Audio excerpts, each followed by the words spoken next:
specifically targeted to job seekers who are currently juniors and seniors in college, who are still in college.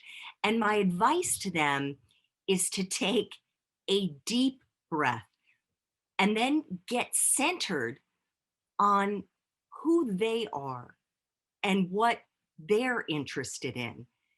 Next, I tell them, once they're centered and they've shut out the noise from their parents, from their friends, from their professors, from TikTok, from Instagram, that they need to identify and get clarity on what are the careers, what are the industries that might interest them. And I deliberately use the word interest and not that they're passionate about, because truly most college students haven't yet identified what their professional passion is. It's a process to get there. After that, I have them write down 3 industries, 3 careers where they'd be happy to work. And most importantly, I tell them that rather than wasting their time and energy worrying and stressing about whether this first step will be a career that they love for the rest of their lives, in other words, whether it will be their future career with a capital C, I tell them, is this something that they'd be interested in doing for the next year or two?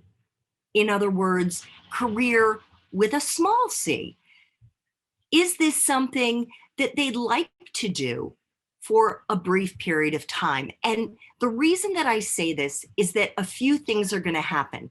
Either they're going to start their first job and decide that they hate it, or they're going to start that first job and say, I like it, and they're going to continue doing what they're doing, or they're going to like their job, but they're going to learn about another kind of a role, maybe in that same company or in another industry that might interest them even more. And actually, I described all of this in a post that I made this week, that finding a career you'll love is more like being a mad scientist than it is being a chef, someone who's following the same recipe over and over again. Because a mad scientist is someone who is testing and iterating and experimenting and maybe even blowing some things up, figuratively, I hope, because I am convinced that each of us is unique.